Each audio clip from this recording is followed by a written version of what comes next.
Good morning everyone. So we are again back after 2 days as my father health was not good, so I couldn't able to make the video. So today will be the last video for chapter number 4. So this will be the fourth part. In today's class we will discuss number 1, number 2, number 3 point. Number 1 point is chemical properties of non-metal. So there is only one chemical property of non-metal, that is what? Reaction with oxygen. Non-metals only reacts with oxygen. That is the first one. Second topic is some important non-metals and their uses, that we will learn. And number 3 we will learn about one topic that will be the last topic, that is what? Alloy. Now chemical properties of non-metal, reactions with oxygen. Okay, so we know that every non-metal only reacts with oxygen. They don't react with any other thing, and it becomes what? Any non-metal, when it reacts with oxygen, it gives us only one thing. Whenever any non-metal, whenever they reacts with oxygen, it only gives us one thing, that is non-metallic oxide. It only gives us this one, non-metallic oxide. Sure? So that is the first topic for today. Second topic is some important non-metals and their uses. So there are many types of non-metals are present. For example, like suppose there is diamond is there is silicon is there is hydrogen is there. So many types of non-metals are there. Now we all know what are their uses, but then also if you want to see, you can get those in page number 63 and 64.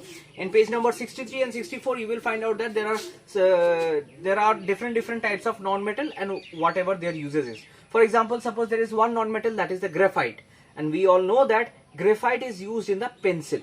Okay, that lead of the pencil, it is made up of the graphite. So there are some names and their uses are given in that one. Last topic for today, that is what? Alloy. Now please understand the meaning of alloy. What is a alloy?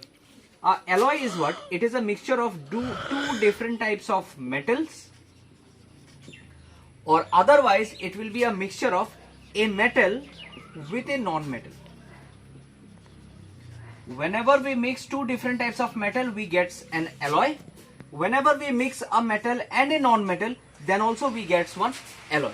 So whenever any metal and a non-metal they react together, they forms the alloy, or whenever two different types of metal they react together, they gives what? Alloy. Now what are the uses of alloy? So the uses of alloy are what? Alloys are more hard as compared to the metals. They are more harder than the metals.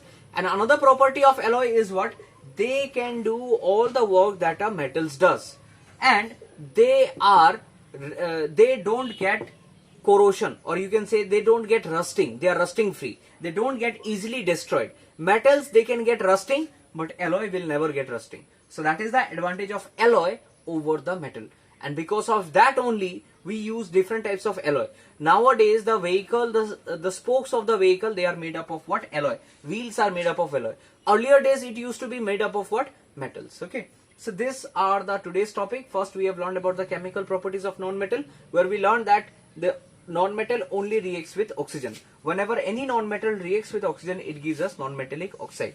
Then some important non-metals and their uses. So these names and everything are given in page number 63 and page number 64. If you go there, you will understand what are their uses and what are the names.